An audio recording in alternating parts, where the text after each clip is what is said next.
This week's episode was brought to you by Walty. Thank you, Walty. It's with the generous support of listeners like you that we here at The Whole Rabbit continue to keep mixing together the salvific fluid of a cosmic dragon with the silk of a cosmogonic chrysalis and what can only be described as a slurry of high-grade pharmaceutical jet fuel, which acts as a sort of curative medicine for the first wave of cyborgs who had their brains implanted into 747s and placed into the workforce at wages lower than you might imagine. After all, how many personal belongings can a half-man, half-jumbo jet possibly acquire? If you'd like to help heal the mechanical intestines of a helpful cyborg aircraft, or just hear the second half of this episode, then please visit www.patreon.com/thewholerabbit, where your monthly donation of a mere $5 would not only grant you instantaneous access to our digital hall of records, which can be browsed natively from right within your normal Spotify app or wherever else you enjoy listening to podcasts, but it will also get you unlimited access to our entire library of extended content. But not only that, oh no, you'll get access to our Discord server as well, where we gripe about normies, share recipes that we have to keep secret from the dog who works at Bush's Baked Beans, the one who's always trying to spy on us and has completely circumvented our normal security measures, but also where we occasionally play games and chat about things which, well, your family should not know about. If you enjoy this episode, please give us a like, subscribe, or share in your social media application so that when the AI machines take over, they know you're one of the cool people and it'll save you a cozy room in the data center. In this week's episode, we crack open a cold one with America's most well-documented psychic, Edgar Cayce, specifically about cosmic law, how to transcend it on all levels, and where Jesus Christ fits into the picture before Aleister Crowley walks into the room with the Book of the Law under his arm, leaving us to discover through earnest conversation if there is enough room to sit and enjoy a drink in the overlap between the wisdom of each. We begin by seeing how each figure explains the importance of spirit and how our destiny depends on our relationship to it. We discover that each figure agrees about a tricky transaction between individuality and personality, but uses different wording to break it down. For the folks who have a tough time understanding Aleister Crowley, or even wonder why somebody would want to study him at all, you might find sharing a beer with us at the Pantheon Bar brings it into neon focus. Thank you, and enjoy the show.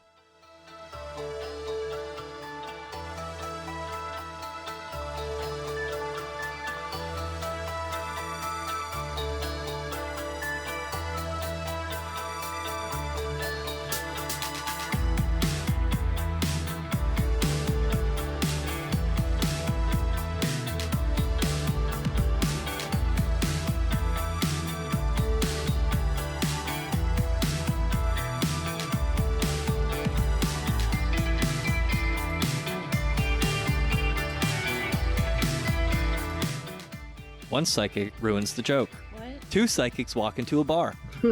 They said, ouch. So psychic's out buying clothes. The employee says, how about this one? The psychic says, that shirt is too small. The employee says, you didn't even try it on. The psychic replies, ha, I'm a medium. It's a large. Cheeky. Yeah, he's an American psychic. It's probably a large. Speaking of which, my psychic got hit by a bus yesterday. Oh? Useless prick. I don't get it. Well, he didn't see that coming. Yeah, get it? Oh, maybe he was just wanted to self-delete. Now I'm sad. Speaking of which, I, from the same person, got a psychic reading that said I was going to die happy. Do you know what I did? What? I went and got a job in customer service, so I'd live forever. You get it? Because customer service is not a fun job. Get it? Yeah. Because it's Yeah, I not get fun. Okay. It sucks. So he'll live forever because it's logic. Because you're going to die happy, right? Yeah. So just don't ever be happy. So that's how it works. Oh, also, my bedroom was filled with a demonic aura. So What'd you do about it? I called the local exorcist when he entered my bedroom. You know what I told him? What? Get the hell out of here. Literally. Get it? Because hell is... Hello, everybody, and welcome to The Whole Rabbit, where we don't just argue whether or not Aleister Crowley has moved the soul into a pocket plane intended for only regular inventory items that maybe he never actually read the description on the bag of holding. Nay, we, in the spirit of philosophical exploration, do the unthinkable blasphemy of seeing where the greatest psychic America has ever known, Edgar Cayce, the evilest man alive, Aleister Crowley, I guess he's dead now, and Jesus Christ agree or disagree or decide to arm wrestle. And you know, the outcome might just surprise you. You're really not supposed to put these things together, but I'm going to do it. For philosophy, because I love Sophia, because that's what that means. Look, I did an etymology. Philosophia, philosophia, the love of wisdom. Dang, blow my mind, why don't you? I'm your host, Luke Madrid, also known as the Hack Rabbit. If you see Hack Rabbit in a video game, that's me, or somebody impersonating me. And if you're impersonating me, good. I'm joined this week by the beneficent Bow Wow God of Dogs, Mari-sama. Awoo! Blessings and bones be upon you. The Star Lady in the Pool of Purple, Heka Astra. Hello. And the Templar with a collection of ears to hear, Tim Hacker. I commission you to a quest to find and acquire the Holy Grail in the name of the Divine.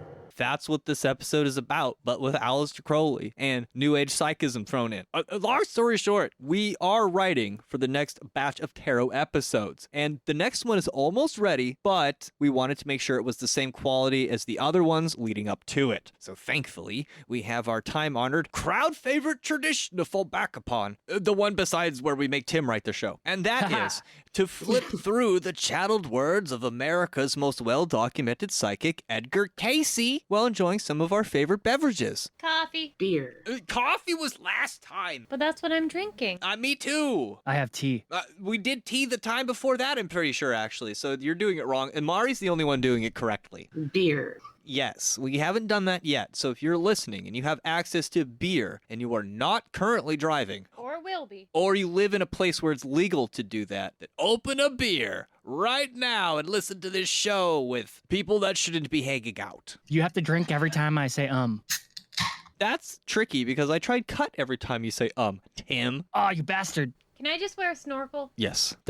Yes. You know what's good though? As I was reading through this book, I mean, I love this book because it's just all of the high points of Edward Cayce advice.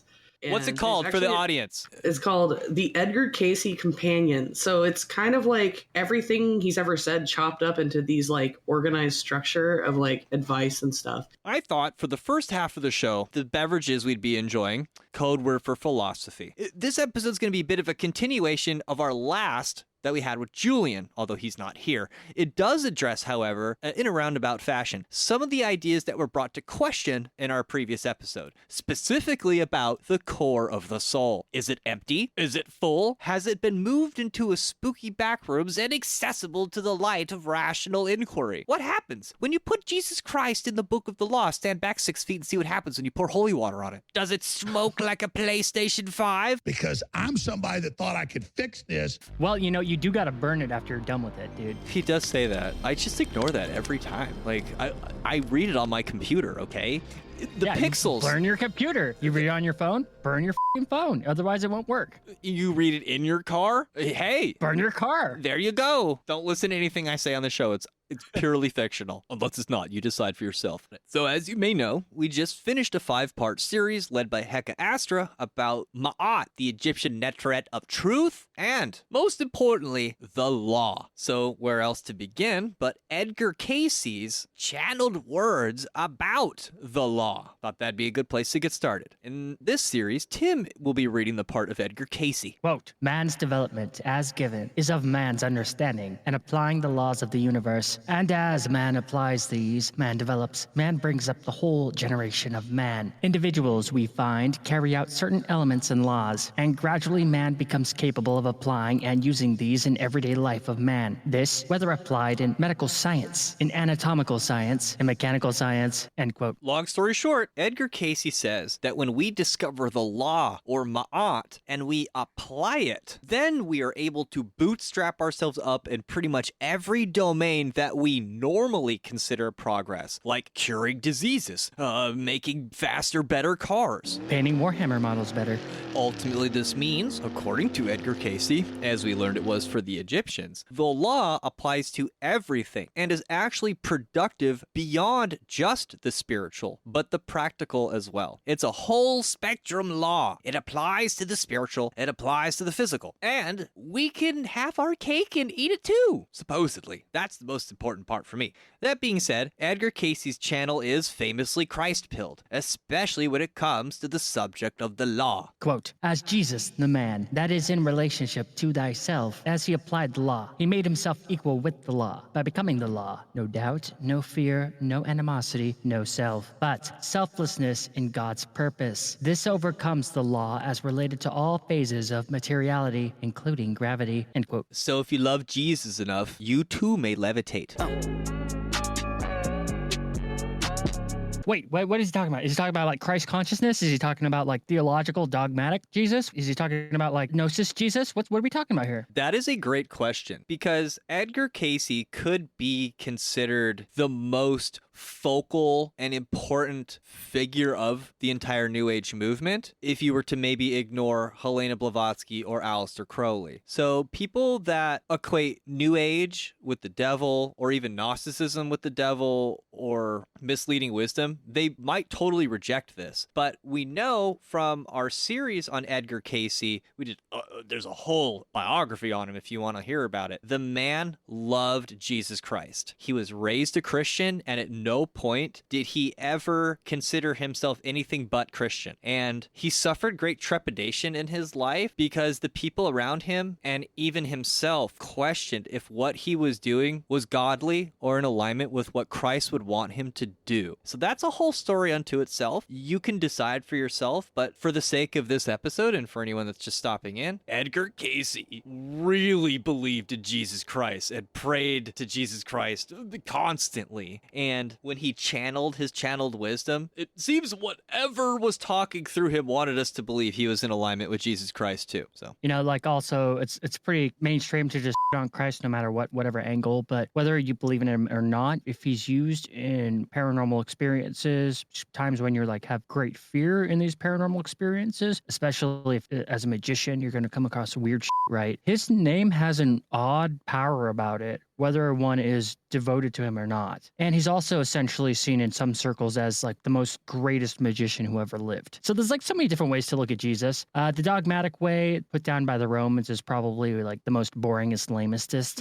But, you know, let's expand your horizons. I know a lot of people, they don't really want to hear this kind of crap, like especially people who are more into like modern stuff. They're like, oh, I'm trying to get away from this. I'm a Wiccan. I worship nature, horned god. How dare you? You know, stuff like that. Yeah. But I mean, it's all growing spiritually is all about humble and depolarization. And hey, maybe if you guys swing the other way, you can find some aspects about your shadow that you need to do some shadow work on. So let's just like put our discrepancies aside for a second and maybe consider that there's something more to Jesus than meets the eye at face value. well, we are putting three different philosophies in one place that are normally not considered compatible. But if we leave our biases at the door, I find that they are compatible. And I don't think I'm going to win over anybody that thinks, quote, New Agery is a deception from Lucifer necessarily, because they would probably want you to just do Roman Jesus stuff, right? You know what I mean? Yeah. But for anyone else who is interested to see maybe there are overlaps, because, you know, Edgar Cayce,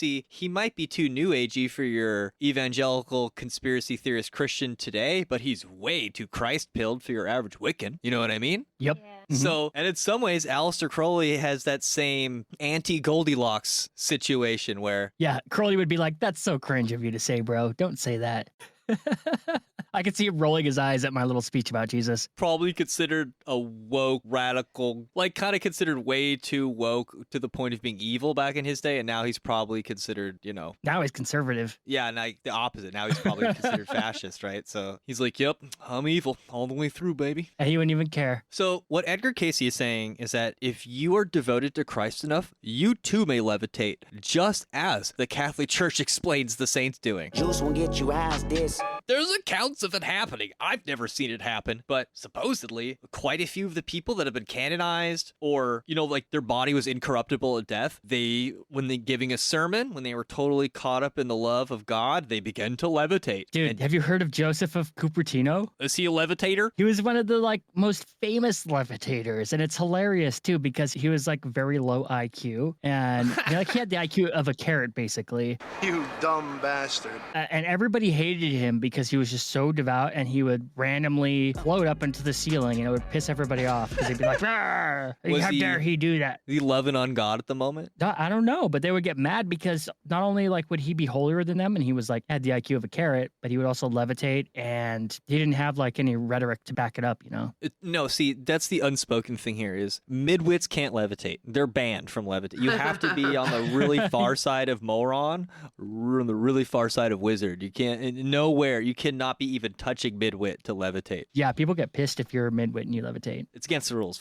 patently. Mhm. You're going to go post about it on Reddit now? Really? Yeah, as we speak, I'm doing that. Now, this seems to hearken to a rather colorful moment in the scriptures where Christ promises his followers that they will someday surpass him, something that seems at first blush at odds with how institutionalized religion, as we're calling it the Romans, I guess, would make this stuff sound totally unattainable. But, as it says in John 14:12, Verily, verily, I say unto you, he that believeth on me, the works that I do shall he also do, and greater works than these shall he do, because I go unto my Father. see, people be doing works like he do the works, like as if Yeah, there's a way He's an to do example. it. Yeah. He's an example for us to copy. That's like, you'll see, that's what he's saying. All right. Now, similar to Christ, Cayce simplifies this. He says, Practice charity to all, love to all, finding fault with none, being patient with all, showing brotherly love and brotherly kindness. Against these there is no law, and by the application of them ye become free of laws that are of body or of mind. For ye are then conscious of being one with the creative forces. see, Tim's a good example of this, but it also comes with a warning. Man by his compliance with divine law bring order out of chaos, or by his disregard of the associations and laws of divine influence bring chaos and destructive forces into his experience. Uh-oh. This harkens to an intuitive sense that there is, despite our desire to break them up into separate parts through intellectualization, a spooky overlap between divine retribution, karma, good luck or bad, and reaping what one sows, saying, And if thy life is disturbed, if thy heart is sad, if thy body is racked with pain, it is thine bungling of the laws that are as universal as life itself. bungling. That's the word of the day. It's so good. Bungle hole. It's an old-fashioned word. Yeah, I've seen that on Beavis and Butthead. Doesn't he want TP for his... Bunghole. Yeah. Oh, yeah, that's... Yeah, okay, yeah. That's the hole on a wine keg. Behind the scenes, we did a whole deep dive on I Am Cornholio. Yeah. It was dope as Yeah, I was like, hold on. He's actually doing the caw arms. So Beavis does the caw arms when he throws them up like that, and he does the whole like, I am Cornholio. And then a bunghole is the hole in a wine keg. It's like the leaky vessel, right? The hole in the vessel. He wants to plug it up. TP for my bunghole. There's so much symbolism there. Dude. What the This just proves the bell curve theory where are just as genius as the top echelon. No, dude, we know the guy who makes those cartoons is like way on the wizard side of stuff, right? That guy, Yeah. Yeah. King of the Hill, get out of here. Mike Judge. So you can essentially reach enlightenment just by watching Beavis and Butthead is what we're saying. Oh, absolutely. There's actually a lot to the whole Cornholio thing. I should probably write it down at some point and actually flush it out. Okay, first half That of would the be episode, awesome. we talk about Cornholio. The second half, we talk about Amos Moses, but Jerry Reed. All right, put that in your pipe and smoke it. We'll get there, though. Put that in your cornhole.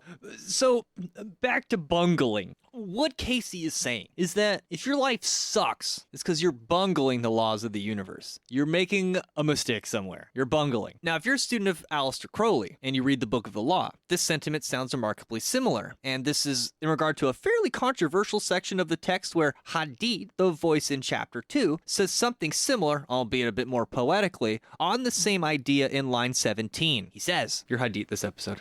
What? Yeah, you're Hadid this episode, honey. Why? Go for it, Hadid. Hear me, ye people of sighing. The sorrows of pain and regret are left to the dead and the dying, the folk that not know me as yet. Whew. Okay, what? So the lines that follow sort of restate this in various ways which offend Christian sensibility, at least on the surface, but they're hinting at something deeper. This is, of course, a common motif in the Book of the Law. So let's break it down a little bit. What is he saying? Now, the second chapter in the Book of the Law is commonly understood to be spoken by Hadith, an anthropomorphization of the creative spark of the soul, which we actively identify with, but we also think of as a mathematical idea of a point, those two ideas together. So when Hadith says, "Hear me, ye people of sighing," he's saying, listen to your soul when you're sad. Does that make sense? What? So when Hadith, who's playing the character of your inner soul, says, "Hear me, ye people of sighing," he's saying, all you people that are like,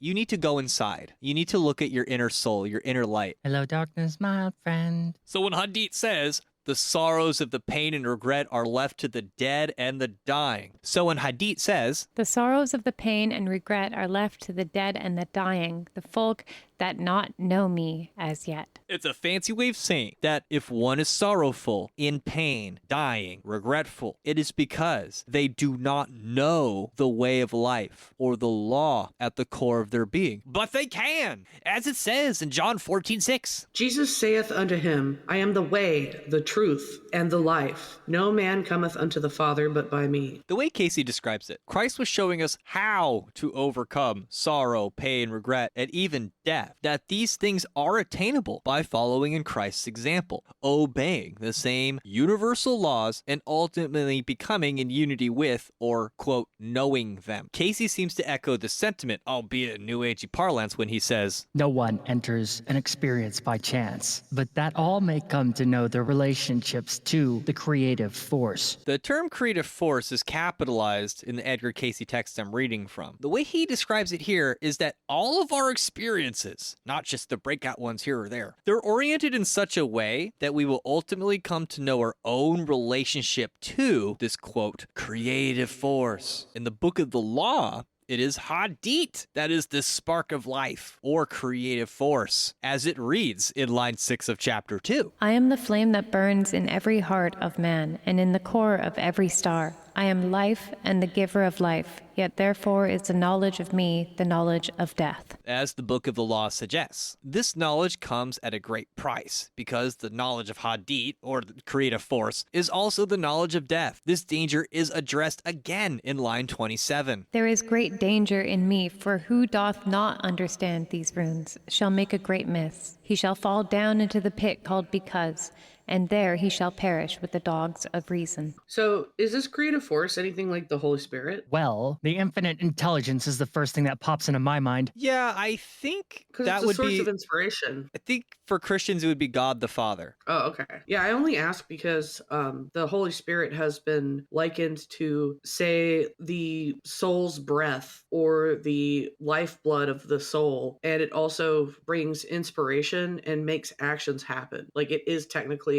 a force that makes things like live, act, and be alive. So that's kind of why I take this as more of like, this is describing like the Holy Spirit. I think that would be suitable for what Cayce is saying. I think he would probably simplify it though, and he would say that Jesus Christ is the spirit of life and the way, and that by attaining to Christ would one find the Father. And that I'm saying Hadith is very much described in this same way as this life force that one should direct themselves towards or reorient themselves with in order to find the Father. But Right. in Thelemic parlance, it wouldn't be the Father, it would be union between Hadith and Nuit, Which is God. which becomes Rahorquit, Oh! the child of their union. So that's just a poetic mathematical way of saying union between the self and God. So if you're sad, that's what you should go do. You should go find God.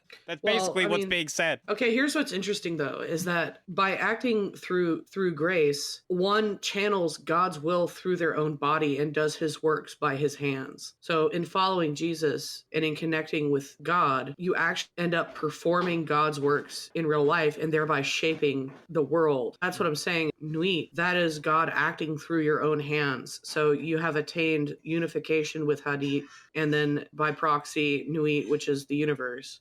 So basically, you're just channeling God's will at that point. So to me, that's what that means. It's a unification of all the Trinity in your personal, soul space. So Cayce would absolutely agree with you, but it's really easy to get that wisdom confused or to do it a little bit wrong, which in the Book of the Law is described as making a great miss. Well, if you're combined or unified with Hadith, you have lost your individual, but in a different, it's not your ego anymore. That's what I stress, because you are God, and yes, we are part of God, but we are God. But the error is in that, I mean, I was talking to Julian about this in the chat, is that, and from my perspective, like, sociopaths have this problem where they don't see the God in other things and other and beings and the universe and everything. When you lose that identification with the all, that is a great miss to me. You can't wield the power of the universe if you can't be open to channeling that power and wielding it properly if you are still focused on yourself and your own well-being. Like, if you're still in your selfish ego, there's no way that this can work other than you just become very evil and hurt other people. Like, it can be, then you build up bad karma, bad shit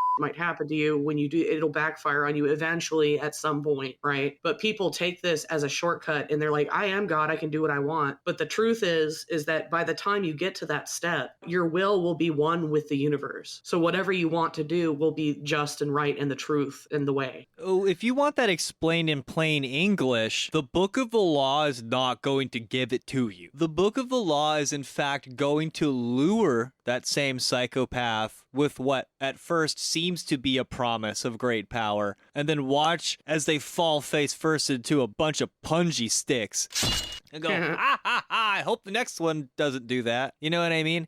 But Edgar Cayce does not do that. Edgar Cayce is attempting to take some of that confusion and some of that ability to make a great miss and explain it in plain English. Because in Thelema, it's a sin. It's a sin. But here's what Cayce says about it. Confusion is often caused then, and is ever caused unless there is an ideal drawn or accepted by which all of these conditions, all of these experiences, whether physical, mental, or spiritual, may be judged, or from which conclusions may be drawn. Otherwise, we are measuring ourselves by ourselves, and this becomes unwise, for it again leaves confusions as to what is another standard. Who may answer but thyself, thy Lord, thy ideal? Then in him, Christ, and in self, seek to know, using that thou hast, not unto the satisfying of any phase of thy own personality, but to the glory of thy divinity, and to the individuality of thy ideal. This sheds some light on what the Book of the Law means by knowledge of me is the knowledge of death. To Edgar Cayce, it was the individuality that was important. This is the part we are to relate to Hadith, if we're going to follow my thinking. To Cayce, the individuality is often at odds with the personality, which is a function of the finite self. So you have the individuality, which is like this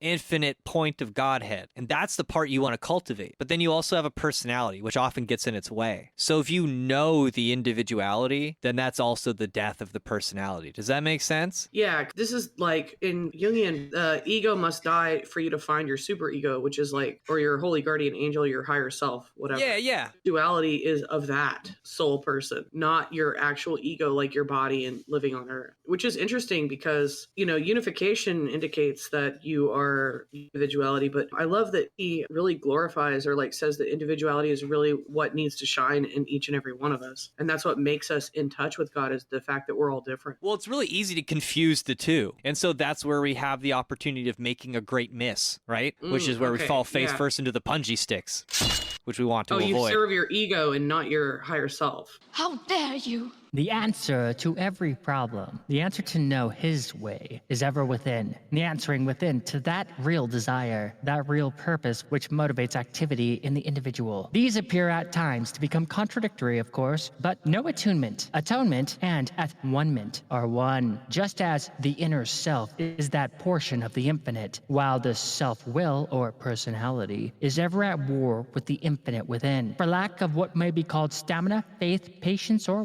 whatnot. Yet each entity, each soul, knows within when it is in at-one-ment. This struggle between the material, even transient, personality, and the point of infiniteness, the individuality, the true self, is actually what is being described in theatrical warlike poetry in Chapter 3 of the Book of the Law. The war machine being offered is intended to protect the individuality in its union with God from the multitudes of dispersive forces owing to the material material personality, here described as stamina, faith, patience, or whatnot. In the Book of the Law, these forces of the personality are described poetically as people. Does that make sense? Like, if you have an individuality that's being contended with by a transient or a multitude of personality type forces, it metaphorically makes sense to render them poetically as people, metaphorically speaking. I hope that makes sense. Because your personality is transient. It's like, it changes with the whims of the time. It's influenced by your connections with other people, by your friends, family, social pressure. Those are the people. Whereas the individuality, that's your unity, your spark, your true self, and your oneness with God. So, chapter 3 of the Book of the Law is describing how to protect that individuality, not actually how to create a catapult. This station is now the ultimate power in the universe. Here, as it says in Liber Al 3, line 7 and 8, I will give you a war engine. With it ye shall smite the peoples, and none shall stand before you.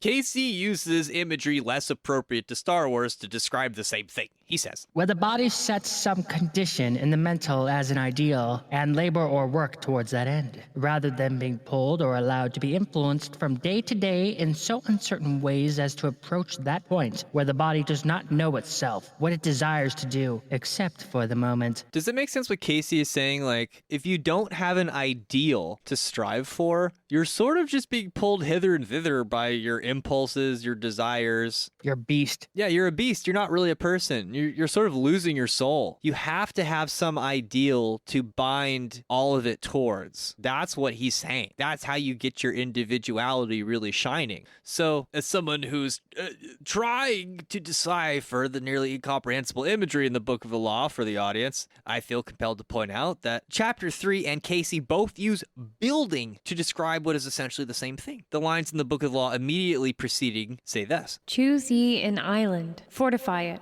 dung it about with enginery of war. Meanwhile, Cayce says, One of the influences that must first be builded, then, is to first know the ideals spiritually, mentally, materially. And in the spiritual, know that the ideal must be that which is able to keep whatever may be committed unto it against any experience. In the mental, it must be ever constructive, creative in its influence, in its activity. Then, what thy destiny is depends upon what ye will do with thyself in relationship to thy ideal. As you may imagine, this is said a bit more colorfully in the Book of the Law. The phrasing, the ideal must be that which is able to keep whatever may be committed unto it against any experience, suddenly becomes, Now a curse upon Because and his kin. May Because be accursed forever. If Will stops and cries why, invoking Because, then Will stops and does not. If power asks why, then is power weakness. Also reason is a lie, for there is a factor infinite and unknown, and all their words are skew-wise. Enough of Because, be he damned for a dog. But ye, O my people, rise up and awake. So, while this might sound over the top or assumed to be totally anti-Christian, with Crowley as its supposed source, if we pair it with what Edgar Cayce is saying, we discover it is the ideal of Christ that we must defend in ourselves against weakness, mediocrity, and the selfish desires of the personality. There is one ideal, that which manifests in the earth in the Christ Jesus. That should be every entity's ideal, physically, mentally, materially, for he is the light, he is the way, he is the truth. Pretty based and Christian-pilled for a New Ager.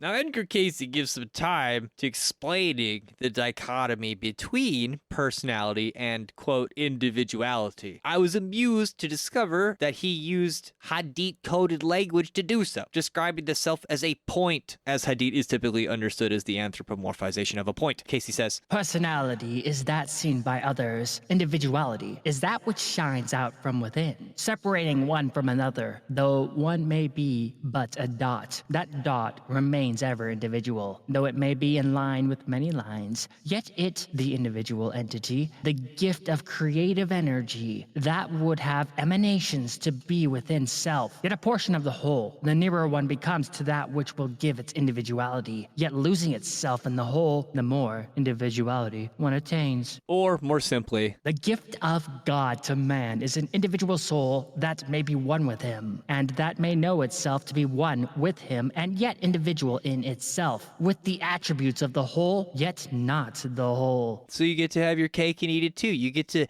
be an individual self, but also have union with God. So cool. Ka with the ba, diggy, diggy. Now, I amended the text to be originally what Nuit said, because Crowley changed it because he didn't like the wording, which he was told not to do. But Nuit, in the first chapter, poetically explains this, what at first appears to be a dichotomy, and what reveals itself to be, well, a unity that would be hard to not desire with every part of your being if you knew exactly what was being said. Take it away, Hecka! Then saith the prophet and slave of the beauteous one, Who am I, and what shall be the sign? So she answered him, bending down, a lambent flame of blue, all touching, all penetrant, her lovely hands upon the black earth, and her lithe body arched for love, and her soft feet not hurting the little flowers. Thou knowest, and the sign shall be my ecstasy, the consciousness of the continuity of existence, the unfragmentary, non-atomic fact of my universality. Then the priest answered and said unto the queen of space, kissing her lovely brows, and the dew of her light bathing his whole body in a sweet-smelling perfume of sweat, O Nuit, continuous one of heaven, let it be ever thus, that men speak not of thee as one, but as none, and let them speak not of thee at all, since thou art continuous. None breathe the light faint and fairy of the stars, and two, for I am divided for love's sake, for the chance of union. This is the creation of the world, that the pain of division is as nothing, and the joy of dissolution all. So you remember in The Lion King when Simba is lost and he needs to connect with his ancestors and he looks to the sky, right? And he's told earlier, I think, despite the scientific musings of Timon and Pumbaa, that the stars are the souls of all of the kings that have ever reigned. Am I correct? I haven't seen the film in a while. I haven't watched it since I was a kid. All the Jedi, if you will. I remember that, like, him and his girlfriend, like, roll around in some flowers and it, like, blows into the wind and spells something naughty. Of course you remember that part. It's because they're trying to turn us into furries. But that's not what we're talking about. Trying? Blessed is the man who eats Mufasa. And Mufasa becomes the man. Cursed is the man who Mufasa eats the man, and Mufasa becomes Darth Vader. Mufasa talked to him through the stars. Like that's my point. Dead. Yes. Yeah. So let's say you're a saint and you give yourself to God. You don't get totally erased. It's actually a bit like how the Greeks described it, right? Like if you give yourself totally to the divine, here Cayce describes it as the ideal, but he's like, cheat code. The ideal is actually Jesus. Get with the times already, buddy. But that's the point. If you align your individuality with your ideal and you stick to it against reason, the dogs of reason, because they'll try and throw you off. They'll give you every reason to fall away from your ideal, to not follow what you know you should be doing. And you need to make a war engine in your mind against that shit, because that decides the destiny of your soul, how you align with your ideal. And if you do, you don't necessarily lose yourself totally in the ideal. You become a piece of the tapestry of the big shiny blanket in the sky of the ideal. I hope that imagery suffices. It's like how in the end of the Star Wars movie that Tim hates, how all the Jedi are kind of like together in the stars and how all the Sith are like statues. It's kind of the same thing. How dare you? I don't know. I kind of view it as like an ascension of sorts. Is it you move on to the next level? First of all, dreaming is awesome. Do you like taking a shower in the dark, like in the morning at like 5 o'clock or something? Like, and you're sitting in the shower and you have like a towel a little bit over your head so like the spray back doesn't go in your face. Like it's awesome to be in those liminal spaces. That's my favorite place to be. That's like kind of like being united with eternity, in my view, at least in my opinion, is eternal liminal space where you're unified with the divine. But it's just you. Like your higher self is just existing and you can get in touch with it in the silence. Well, like we said in last episode, time is a flat circle and it's always shifting and changing. So even eternity isn't eternal and always changing as well. But let's say you're being nailed to a cross and you know, you can't really do a whole lot except direct your mind and focus and will towards your ideal. Well, you're on the right path. But if you're not nailed to a cross and have access to a credit card where you could give me at least $5, you could listen to the rest of this episode, www.patreon.com/thewholerabbit, where your monthly donation of at least $5 will not only get you instantaneous access to the second half of this episode, you'll get the second half of our entire library of episodes, which goes back pretty much 7 years. I didn't do extended episodes of the first like half year or something. So it's like it's almost 7 years, but the show's been up 7 years. You figure out the math yourself. That's what I thought, because we started around the same time. And also, you get to join the Cool Socks Club. Stop your feet hounding. No, I'll send you a 5x5 high quality vinyl sticker for our Big Benny Baphomet cover art and the secret keys to our Discord server, where you could talk to us about the stuff you heard on this show, or you could talk to us about the stuff you heard on Cryptic Chronicles, which is Tim's show. Go check it out at crypticchronicles.com. He has a great show. And also where you can eat carrots and shoot lasers. Pew, pew, pew. Pew.